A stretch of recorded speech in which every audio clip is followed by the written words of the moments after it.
నమస్తే, welcome to Andhraprabha TV. నేను సౌజన్య. నిన్న కేంద్ర హోంశాఖ మంత్రి అమిత్ షా గారు ఆంధ్రప్రదేశ్లో పర్యటించారు. ఒక కార్యక్రమం ప్రారంభోత్సవంలో కూడా పాల్గొని ఆయన కొన్ని వ్యాఖ్యలు చేశారు. ఆ వ్యాఖ్యల్ని మనం ఏ విధంగా అర్థం చేసుకోవాలి ఏంటి, ఈ అంశానికి సంబంధించి వారి అభిప్రాయాన్ని, వారి విశ్లేషణని మనతో పంచుకోవడానికి ఈరోజు మనతో పాటు ఉన్నారు senior journalist, Andhra Prabha editor YSR Sharma గారు ఉన్నారు. వారితో మాట్లాడదాం. నమస్తే అండి. నమస్తే అండి. హోంశాఖ మంత్రి అమిత్ షా గారు చాలా నెలల తర్వాత ఏపీలో పర్యటించారు. ఎలక్షన్స్ రిజల్ట్స్ అయిపోయి ఫార్మేషన్ అయిపోయిన తర్వాత ప్రభుత్వం వచ్చిన తర్వాత ఆయన ప్రజల్ని ఉద్దేశించి అలాగే చంద్రబాబుని పొగుడుతూ, మోదీ గారిని కూడా పొగుడుతూ కొన్ని మాటలు మాట్లాడారు. అండ్ జరిగినటువంటి 5 సంవత్సరాల్లో విధ్వంసం జరిగింది, అది మానవ తప్పిదాలు అయి ఉండొచ్చు, కానీ వాటిని మర్చిపోండి, వాటిని గుర్తు చేసుకోకండి అని కూడా అన్నారు. ఆ వ్యాఖ్యల్ని మనం ఏ విధంగా అర్థం చేసుకోవాలి అంటారు? అమిత్ షా గారు దాదాపు ఒక 30 గంట సేపు మాట్లాడారు ఆ రోజు. అందులో రాష్ట్రంలో అభివృద్ధి కార్యక్రమాలు అమలు చేయాల్సిన ప్రాధాన్యత గురించి చెప్పారు, వాటి అవసరం గురించి చెప్పారు, కేంద్రం ఏ మేరకు నిధులు ఇస్తున్నది, అవసాన దశలో ఉన్న ఆంధ్రప్రదేశ్ని కేంద్రం ఏ మేరకు ఆదుకుంటున్నది, అంతా వివరాలు చెప్పారు. చెబుతూనే గత 5 ఏళ్లలో చాలా విధ్వంసం జరిగింది, దాన్ని మనం ఇక మర్చిపోయి గతం గతః మళ్ళీ ఇప్పుడు కొత్త జర్నీ మొదలు పెడదాం. ఈ కొత్త జర్నీలో ఈ కూటమి ప్రభుత్వం, ఎన్డీఏ ప్రభుత్వానికి అండగా సెంట్రల్ గవర్నమెంట్ ఉన్నది. ముఖ్యంగా మోడీ గారు చంద్రబాబు నాయుడు గారి వెనక ఒక కొండలాగా నిలబడతారు. మీరేమి వర్రీగా అనక్కర్లేదు అని చెప్పారు. ఈ అభయం వరకు, ఈ భరోసా వరకు ఓకే, హ్యాపీ. కానీ గత 5 ఏళ్ల ప్రభుత్వంలో విధ్వంసం జరిగింది అని రాష్ట్రంలో రాజకీయ నాయకులు, ఇప్పుడు తెలుగుదేశం ప్రభుత్వము ప్లస్ ప్రజలు కూడా అదే అభిప్రాయంతో ఉన్నారు. ఆ అభిప్రాయంతో ఉండబట్టే ఈ కూటమి ప్రభుత్వానికి విశేషమైన మెజారిటీ ఇచ్చి గెలిపించారు అని ఒక ఇది వాదన ఉంది, నిజం కూడా అందులో ఉంది. ఈ నేపథ్యంలో జనాభిప్రాయాన్ని, కూటమి ప్రభుత్వ అభిప్రాయాన్ని కూడా అమిత్ షా గారు కన్ఫర్మ్ చేశారు. ఓకే, ఒక ప్రభుత్వ అభిప్రాయాన్ని ఇంకొక ప్రభుత్వం కన్ఫర్మ్ చేయడంలో పెద్ద మనం దాన్ని ఇదిగా ఏం చెప్పుకోనక్కర్లా. కానీ ఒక రాష్ట్ర ప్రభుత్వము 5 ఏళ్ల పాటు, ఒక నెల కాదు, ఒక సంవత్సరం కాదు, 5 సంవత్సరాల పాటు విధ్వంసం సృష్టించింది, అరాచకం చేసింది, అప్రజాస్వామిక పనులు చేసింది, దానివల్ల రాష్ట్రం నష్టపోయింది. అయినా సరే మీరు మర్చిపోండి. ఆయన చెప్తున్నది ఇదే. అవును, ఇంత జరిగింది, ఇంత అరాచకం జరిగింది, అయినా మీరు మర్చిపోండి, ఇక ఇక్కడి నుంచి మనం మొదలు పెడదాం అంటే కేంద్ర ప్రభుత్వము ఒక రాష్ట్ర ప్రభుత్వము గురించి ఏమాత్రం పట్టించుకోదా, అది ఏ బాటలో నడుస్తున్నది, ప్రజలకి ఏమాత్రం హామీలు నెరవేర్చకుండా కీడు చేస్తున్నది, హాని చేస్తున్నది. ఒకవేళ ప్రజా వ్యతిరేక కార్యక్రమాలు చేస్తుంటే సెంట్రల్ గవర్నమెంట్ ఇన్వాల్వ్ అవ్వాల్సిన అవసరం లేదా, చట్టాలు ఏం చెబుతున్నాయి, ఇవన్నీ కూడా సామాన్య ప్రజల్లో ఈ రోజున చర్చనీయాంశాలైనాయి. అంటే సాక్షాత్తు ఒక కేంద్ర హోంమంత్రి రాష్ట్రానికి వచ్చి 5 ఏళ్ళు మీరందరూ బాధపడ్డారు, అక్రమ అరెస్టులు కానివ్వండి, అక్రమ కేసులు కానివ్వండి, అట్లాగే ఆర్థికపరమైన నష్టాలు, ప్రభుత్వానికి ఆర్థికపరమైన నష్టాలు, ఇవన్నీ జరుగుతూ ఉంటే కేంద్ర ప్రభుత్వము ఒక ప్రేక్షకుడిలాగా, ఒక స్పెక్టేటర్ లాగా మిన్నకుండిపోయి ఎలక్షన్లు అయిపోయిన తర్వాత, ప్రభుత్వం మారిన తర్వాత, కొత్త ప్రభుత్వం వచ్చిన తర్వాత ఆ కొత్త ప్రభుత్వాన్ని ఉద్దేశించి, ఆ కొత్త ప్రభుత్వాన్ని ఎన్నుకున్న ప్రజలను ఉద్దేశించి మీరు అవన్నీ మర్చిపోండి అనటంలో అసలు ఏమన్నా ఔచిత్యం ఉందా? ఎంత మాత్రం ఔచిత్యం లేదనేది ఒక సామాన్య మానవుడి అభిప్రాయం. ఎందుకంటే గతంలో మనం ఇందిరాగాంధీ గారు ప్రధానమంత్రిగా ఉండగా, ఆ తర్వాత రాజీవ్ గాంధీ గారు ప్రధానమంత్రిగా ఉండగా రాష్ట్ర ప్రభుత్వాలు అక్రమ చర్యలకు పాల్పడుతున్నాయని, అప్రజాస్వామికంగా వ్యవహరిస్తున్నాయని రాష్ట్ర ప్రభుత్వాలని రద్దు చేసిన సందర్భాలు ఉన్నాయి.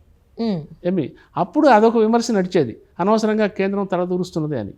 సరే, అందులో ఆ రాష్ట్ర ప్రభుత్వాలు, అప్పటి రాష్ట్ర ప్రభుత్వాలు ఏవైతే ఆరోపణలు ఎదుర్కొన్నాయో అవి నిజంగా అప్రజాస్వామికంగా వ్యవహరించినాయా, నిజంగా అధికార దుర్వినియోగం పాల్పడ్డాయా అనేది విచారణ లేకుండానే ప్రభుత్వాన్ని రద్దు చేసేవాళ్ళు.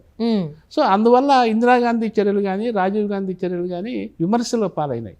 కానీ ఇప్పుడు సాక్షాత్తు కేంద్ర హోంమంత్రి, ఈ కేంద్ర హోంమంత్రే, ఈ ఎన్డీఏ కేంద్ర ప్రభుత్వమే గత 5 ఏళ్లలో కూడా అధికారంలో ఉంది ఢిల్లీలో. అంటే ఒక సామాన్యుడికి వచ్చేటువంటి డౌటే అది. అంటే ఇప్పుడు కొత్తగా వచ్చి ఏం మాట్లాడట్లేదు అమిత్ షా గారు. పాత ప్రభుత్వం ఉన్నప్పుడు కూడా ఈయనే ఉన్నారు, ఇప్పుడు వచ్చి కొత్త ప్రభుత్వం ఏర్పాటు అయిన తర్వాత అప్పుడు విధ్వంసం జరిగింది, చాలా విపత్తులు జరిగాయి, వాటన్నిటిని మీరు మర్చిపోండి అనేటువంటి మాట మాట్లాడడం అంటే రాష్ట్ర ప్రభుత్వం ఎటువంటి తప్పులు చేసినా, ఎన్ని అక్రమాలకి దుర్మార్గాలకి పాల్పడినా కేంద్ర ప్రభుత్వం మాట్లాడదా, అలా కళ్ళప్పించి చూస్తుందా, నిమ్మకు నీరెత్తినట్టే ఉంటుందా అనేటువంటి అభిప్రాయాలు చాలా మందిలో వ్యక్తమవుతున్నాయి అమిత్ షా గారు మాట్లాడిన తర్వాత. అవును, ఇప్పుడు వైసీపీ ప్రభుత్వం ఉన్న 5 ఏళ్ళు 2019 నుంచి 2024 వరకు కేంద్రంలో కూడా వేరే ప్రభుత్వం ఉండి ఏమండి 24 ఎలక్షన్స్లో ఇక్కడ వచ్చిన కొత్త ప్రభుత్వం లాగా అక్కడ కూడా ఎన్డీఏ ప్రభుత్వం, మోడీ ప్రభుత్వం, అమిత్ షా ప్రభుత్వం వచ్చి ఉంటే అమిత్ షా గారు ఈ మాటలు మాట్లాడితే సబబుగా ఉండేది. కానీ ఒక బాధ్యతాయుతమైన ఈ అక్రమ చర్యను నివారించాల్సిన పరిస్థితిలో, పొజిషన్లో ఉన్న, స్థానాల్లో ఉన్న, పదవుల్లో ఉన్న నాయకుడే అదంతా మర్చిపోండి అని అనటంలో ఏంటంటే ఇందులో రాజకీయ అవసరాలు. గత 5 ఏళ్ళు ఎందుకని వీళ్ళు నిమ్మకి నీరెత్తినట్టు కూర్చున్నారు అంటే రాజకీయ అవసరాలు. జగన్ గారు కూడా ముఖ్యమంత్రిగా ఉండగా నెలకొకసారి 2 నెలలకు ఒకసారి ఢిల్లీకి పోయి ప్రధానమంత్రి గారిని కలిసి వినతి పత్రాలు ఇవ్వటము, అమిత్ షా గారిని కలవటము, కేంద్ర మంత్రిని కలవటం చేసేవాళ్లే రాష్ట్రానికి సంబంధించి, నిధులకు సంబంధించి, రాష్ట్ర అవసరాల మీద. బట్ ఇటువైపు వచ్చేసరికి రాష్ట్రంలో ప్రజా వ్యతిరేకత వ్యక్తమవుతూ ఉండటం, అట్లాగే చంద్రబాబు నాయుడు అరెస్టు, ఏమండి ఇటువంటివన్నీ కూడా ఒక రకంగా ప్రజల్లో చాలా అసంతృప్తికి, ఆగ్రహానికి దారి తీసినాయని ఎన్నికల ఫలితాలు మనకు తెలియజేసినాయి. మరి అవన్నీ జరుగుతున్నప్పుడు కూడా మోడీ ప్రభుత్వం ఏమాత్రము పట్టించుకోలేదు. సో ఇటువంటి సందర్భంలో అమిత్ షా గారు ఈ గత 5 ఏళ్ళు మర్చిపోండి అని అంటే మరి ఆ ఆర్థిక నష్టానికి ఎవరు బాధ్యులు? రాష్ట్ర ప్రభుత్వం, రాష్ట్రానికి సంబంధించి ఖజానాకి ఎంత దెబ్బ తగిలిందో దానికి ఎవరు బాధ్యులు అంటే ఒక రకంగా ఇప్పుడు కేంద్రమే బాధ్యత అని చెప్పాల్సి వస్తుంది. ఎందుకంటే ఇప్పుడు రాష్ట్రంలో చంద్రబాబు నాయుడు అమలు చేస్తున్న అన్ని పథకాలకి, ఒక పోలవరం దగ్గర నుంచి, ఒక అమరావతి రాజధాని దగ్గర నుంచి, వీటన్నిటికీ కూడా కేంద్ర ప్రభుత్వమే నిధులు ఇస్తున్నది. కేంద్ర ప్రభుత్వం డబ్బులు పంపిస్తేనే అక్కడ పని మొదలు పెట్టే పరిస్థితి. అమరావతి రాజధాని నిర్మాణము, అక్కడ పనులు మొదలు పెట్టాలంటే గడ్డపార పలుగు తీయాలంటే సెంట్రల్ గవర్నమెంట్ డబ్బులు ఇస్తే తీయాలి. అట్లాగే పోలవరం డబ్బులు ఇచ్చింది కాబట్టే అక్కడ డయాఫ్రమ్ వాళ్ళు నిర్మాణం స్టార్ట్ చేశారు నిన్న. సో ఇంతటి పారాసైటిక్గా, పరాన్నజీవిగా రాష్ట్ర ప్రభుత్వం ఉండాల్సిన పరిస్థితి ఎందుకు వచ్చింది అంటే కేవలం గత 5 ఏళ్లలో జరిగిన ఆర్థిక నష్టాన్ని పట్టించుకోకుండా కేంద్ర ప్రభుత్వం మౌన ప్రేక్షకుడిలాగా వహించడం వల్లే జరిగింది అనేది ఒక సామాన్యుడి అభిప్రాయం. అండ్ అంతేకాకుండా ఇంకొక మాట కూడా అన్నారు అమిత్ షా గారు, గడిచిన 6 నెలల్లో 3 లక్షల కోట్లు కేంద్రం నుంచి నిధులు మేము ఇవ్వడం జరిగింది, అంత సపోర్ట్ ఇస్తున్నాము. సో వీళ్ళిద్దరు కలయిక, నరేంద్ర మోదీ గారిది అండ్ చంద్రబాబు గారిది కూడా కలయిక, ఇద్దరు కలిసి ప్రగతిని, అభివృద్ధిని సాధించుకుందాం అనేటువంటి మాటలు కూడా మాట్లాడారు. అవును, అంటే ఇదంతా ఏంటంటే ఇప్పుడు కూటమి ప్రభుత్వం, ఏపీలో కూడా, ఢిల్లీలో ఎన్డీఏ గవర్నమెంట్, ఏపీలో కూడా ఎన్డీఏ గవర్నమెంట్. ఎన్డీఏ అంటే ఏంటి?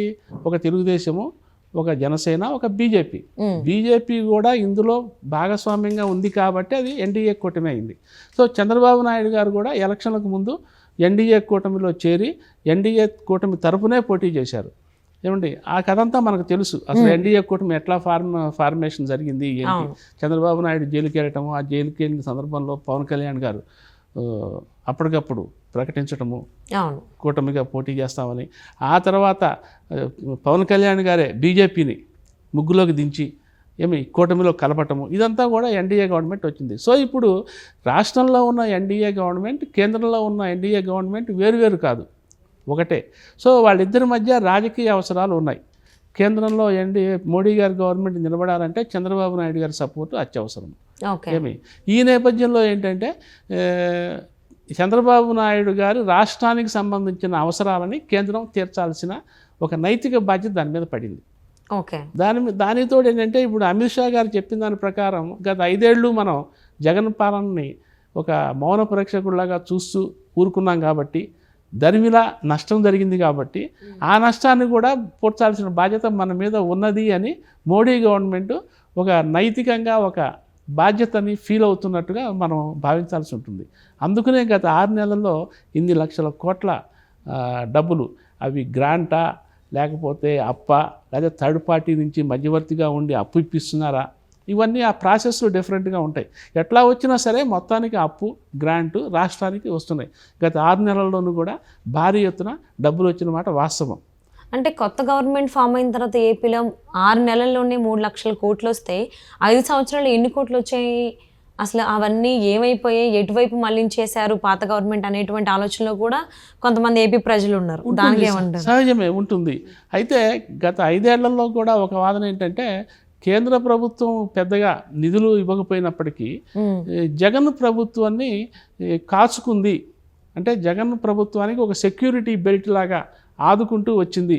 అది ఆర్థికపరమైన అంశాల పరంగా కాకపోయినా జగన్ గారికి సంబంధించి కేసులు అవి ఉన్న నేపథ్యంలో ఈ 5 ఏళ్ళు సక్రమంగా బండి నడపడానికి, రాష్ట్ర ప్రభుత్వం బండి నడపడానికి మోడీ ప్రభుత్వము నైతికంగా సహాయం చేసింది.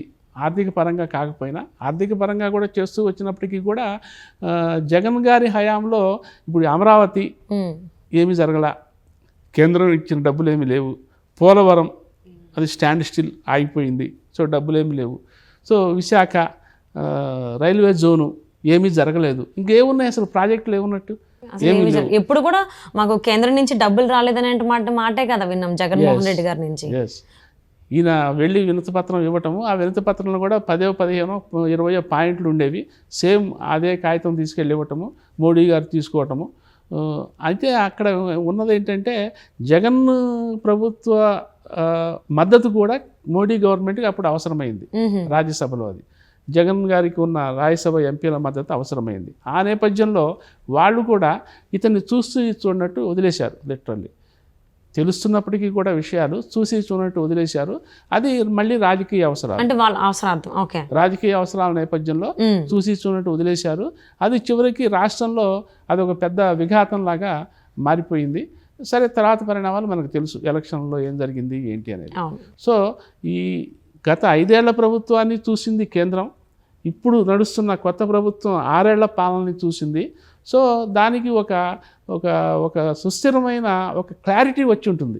ఓకే, అంటే 6 నెలల్లోనే 3 లక్షల కోట్లు శాంక్షన్ చేసింది కేంద్ర ప్రభుత్వం అంటే ఎంత నమ్మకం ఉంది అనుకోవాలి వీళ్ళు ఇప్పుడు ఉన్నటువంటి కోటి ప్రభుత్వం పైన?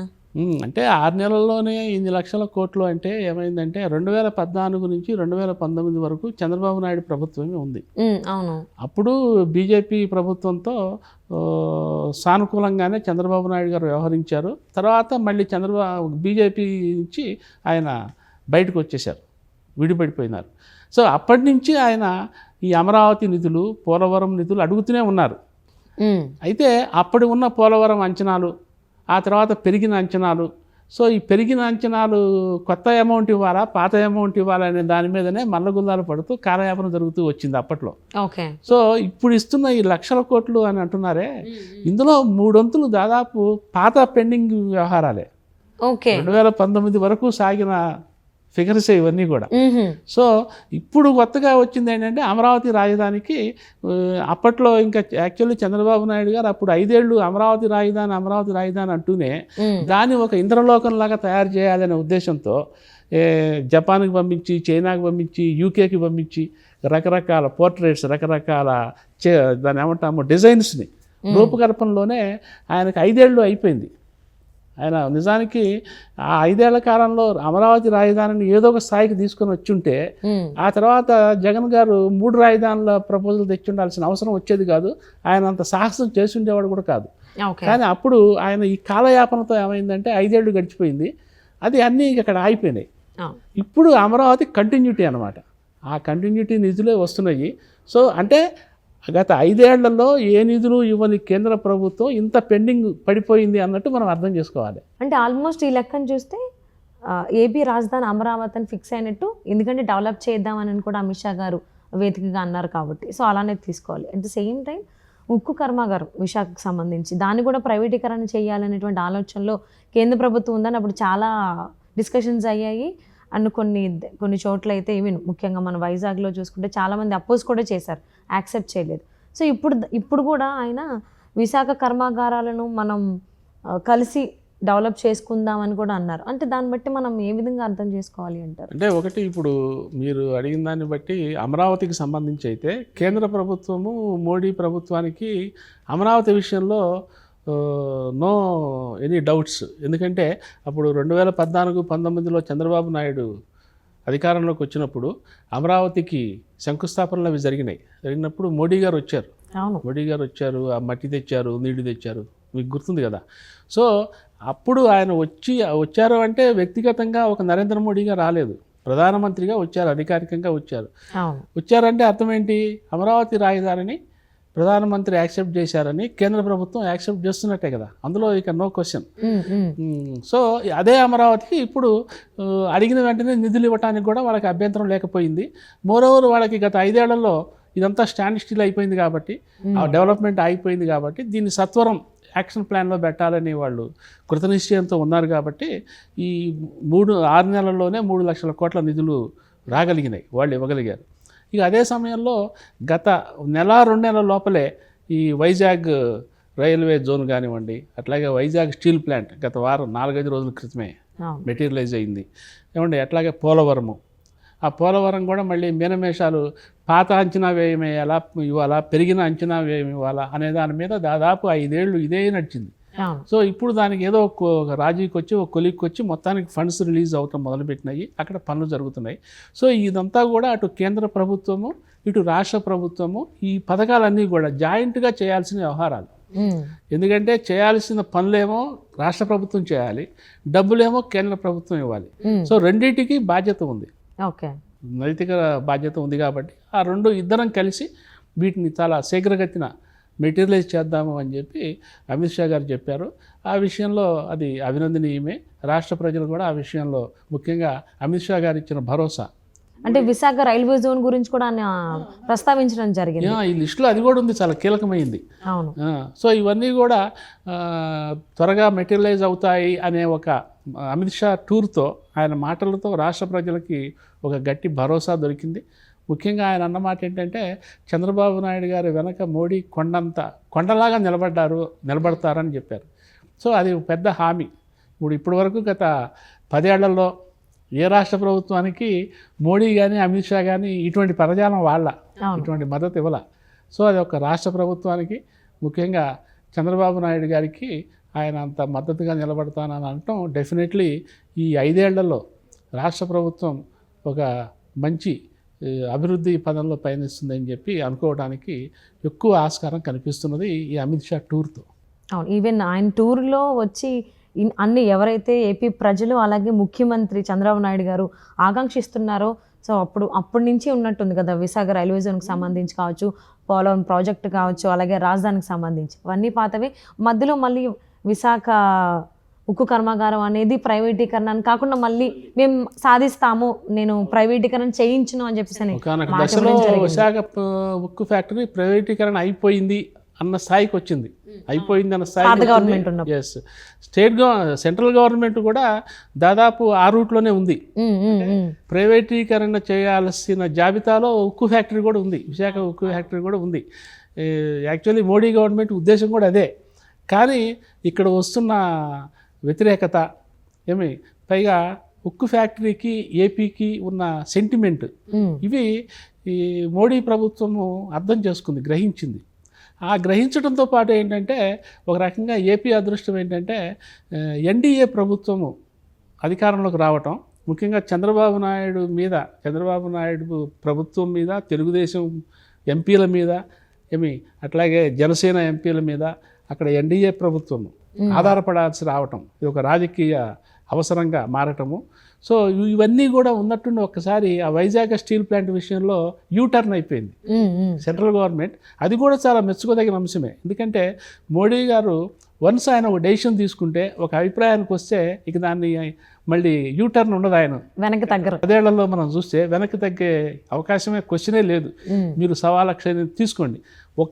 ఆ రైతులు ఉద్యమంలో ఆ చట్టాలు, రైతుల సాగు చట్టాలు, ఒక 3 చట్టాల విషయంలో ఆయన ఒక అడుగు వెనక్కి వేశారు తప్ప, అది కూడా చాలా రోజుల తర్వాత చాలా నెలల తర్వాత.